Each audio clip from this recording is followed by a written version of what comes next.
सर्वभूतायता देवी भुक्तिमुक्तिप्रदायिनी त्वं स्तुतास्तुतये का वा भवन्तु परमोक्तयः। सर्वस्य बुद्धिरूपेण जनस्य हृदि संस्थिते स्वर्गापवर्गदे देवी नारायणि नमोऽस्तुते। कलाकाष्ठादिरूपेण परिणामप्रदायिनी विश्वस्योपरतौ शक्ते नारायणि नमोऽस्तुते। सर्वमङ्गलमाङ्गल्ये शिवे सर्वार्थसाधिके शरण्ये त्र्यम्बके गौरी नारायणि नमोऽस्तुते। सृष्टिस्थितिविनाशानां शक्तिभूते सनातनी गुणाश्रये गुणमये नारायणि नमोऽस्तुते। शरणागतदीनाथपरित्राणपरायणे सर्वस्यार्तिहरे देवी नारायणि नमोऽस्तुते। हंसयुक्तविमानस्ते ब्रह्माणि रूपधारिणि कौशाम्भक्षरिके देवी नारायणि नमोऽस्तुते। त्रिशूलचन्द्रायुधरे महावृषभवाहिनि माहेश्वरी स्वरूपेण नारायणि नमोऽस्तुते। मयूरकुक्कुटवृते महाशक्तिधरे नगे कौमारी रूपसंस्थाने नारायणि नमोऽस्तुते। शङ्खचक्रगदाशार्ङ्ग गृहीतपरमायुधे प्रसीद वैष्णवी रूपे नारायणि नमोऽस्तुते। गृहीतोग्रमहाचक्रे दंष्ट्रोद्धृतवसुन्धरे वराहरूपिणि शिवे नारायणि नमोऽस्तुते। नृसिंहरूपेणोग्रेण हन्तुं दैत्यान् कृतोद्यमे त्रैलोक्यत्राणसहिते नारायणि नमोऽस्तुते। किरीटिनि महावज्रे सहस्रनयनोज्ज्वले वृत्रप्राणहरे चैन्द्रि नारायणि नमोऽस्तुते। शिवदूती स्वरूपेण हतदैत्यमहाबले घोररूपे महारावे नारायणि नमोऽस्तुते। दंष्ट्राकरालवदने शिरोमाला विभूषणे चामुण्डे मुण्डमथने नारायणि नमोऽस्तुते। लक्ष्मीलज्जे महाविद्ये श्रद्धे पुष्टिस्वदे ध्रुवे महारात्रि महामाये नारायणि नमोऽस्तुते। मेघे सरस्वति वरे भूति बाभ्रवितामसि नियते त्वं प्रसीदेशे नारायणि नमोऽस्तुते।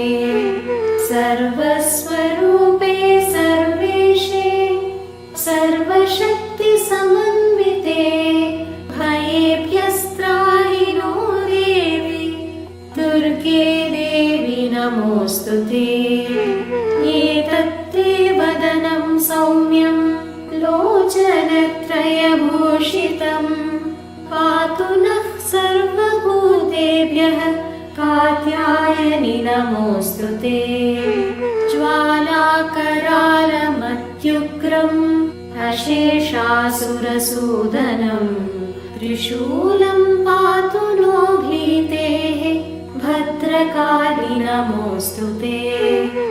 हिनस्ति दैत्यतेजांसि स्वनेना पूयया जगत्, सा घण्टा पातु नो देवि पापेभ्यो न सुतानिव। असुरासृग्वसापङ्क चर्चितस्ते करोज्ज्वलः, शुभाय खड्गो भवतु चण्डिके त्वां नता वयम्।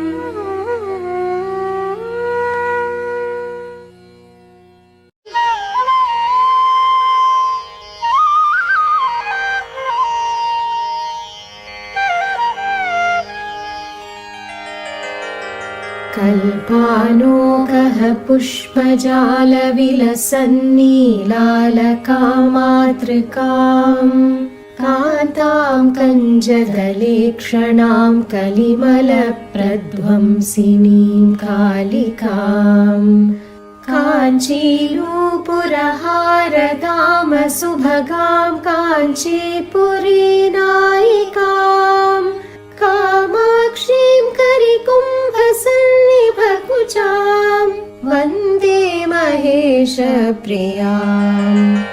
काशाभां शुकभासुरां प्रविलसत्कोशातकी सन्निभां, चन्द्रार्कानललोचनां सुरुचिरालङ्कारभूषोज्ज्वलाम्, ब्रह्मश्रीपतिवासवादिमुनिभिः संसेविताङ्घ्रिद्वयाम्, कामाक्षीं गजराजमन्दगमनां वन्दे महेशप्रियाम्।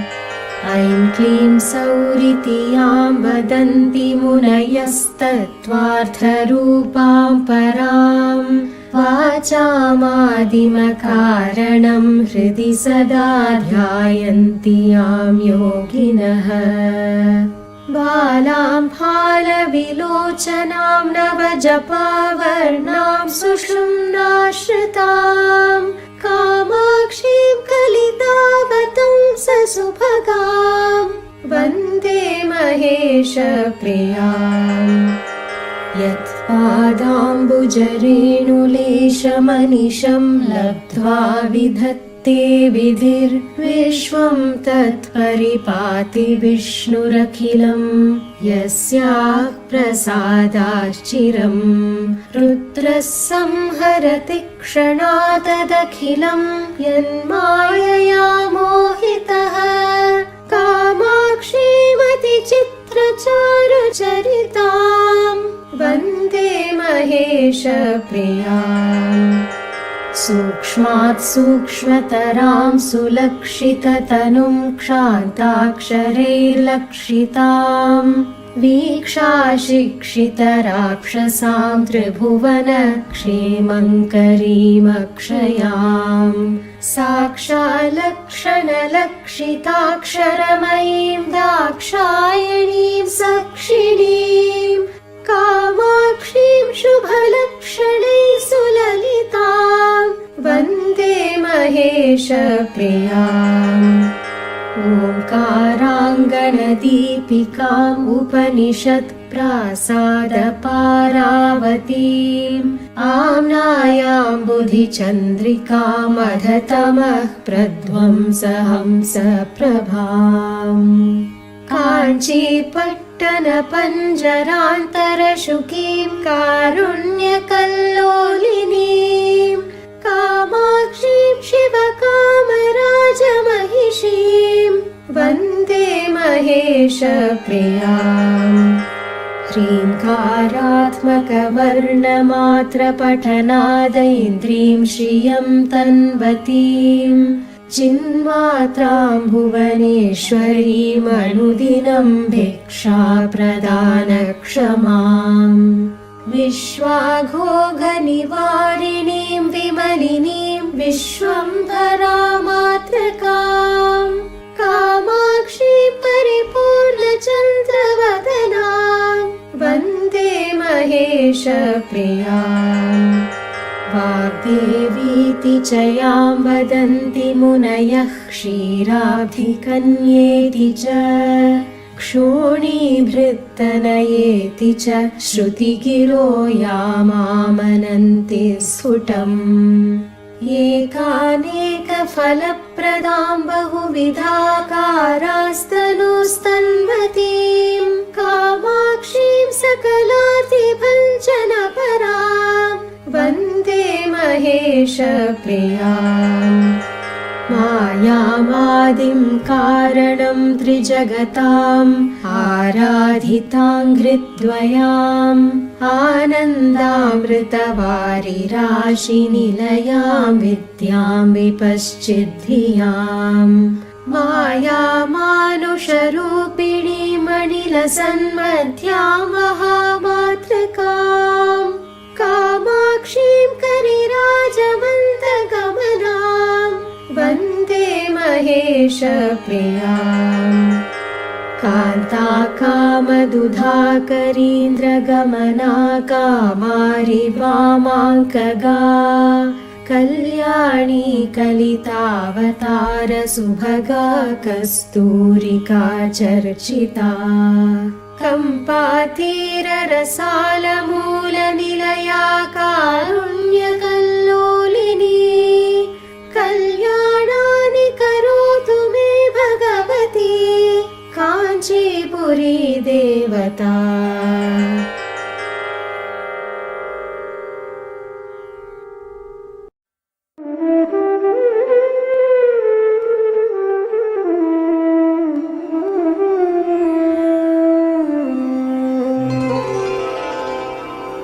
अम्बा शम्बरवैरितात भगिनी श्रीचन्द्रबिम्बानना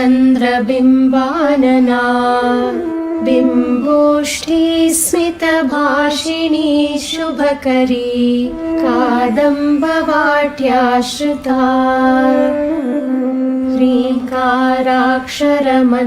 ह्रीकाराक्षरमन्त्रमध्यसुभगा श्रोणीनितम्बाङ्किता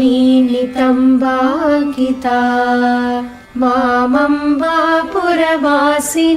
भगवती हेरम्बमातावतु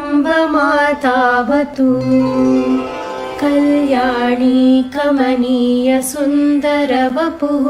कात्यायनी कालिका कालाश्यामळमेचकद्युतिमती कादित्रिपञ्चाक्षरी कामाक्षी करुणानिधिः कलिमलारण्यातिदावानला मामम्बापुरवासिनी भगवती हेरम्बमातावतु काञ्ची कङ्कणहारकुण्डलवती कोटिकिरीटान्विता कन्दर्पद्युतिकोटिकोटिसदना पीयूषकुम्भस्तना कौसुम्भारुणकाञ्चनाम्बरवृता कैलासवासप्रिया मामम्बापुरवासिनी भगवती हेरम्बमातावतु या सा शुम्भनिशुम्भदैत्यशमनी या रक्तबीजाशनी या श्रीविष्णुसरोजनेत्रभवना या ब्रह्मविद्यासनी या देवी मधुकैटभासुररिपुः या माहिषध्वंसिनी मामम्बापुरवासिनी भगवती हेरम्बमातावतु श्रीविद्या परदेवतादिजननी दुर्गा जया चण्डिका बाला श्रीत्रिपुरेश्वरी शिवसती श्रीराजराजेश्वरी श्रीराज्ञी शिवदूतिका श्रुतिनुता शृङ्गारचूडामणिः मामम्बापुरवासिनी भगवती हेरम्बमातावतु अम्बा पञ्चकमद्भुतं पठति चेद्यो वा प्रभाते निशम् दिव्यैश्वर्यशतायुरुत्तममिदं विद्यां श्रियं शाश्वतम् लब्ध्वा भूमितले स्वधर्मनिरतां श्रीसुन्दरीं भामिनीम् अन्ते स्वर्गफलं लभेत् स विबुधैः संस्तूयमानो नरः। इति श्री अम्बा पञ्चरत्नस्तोत्रं समाप्तम्।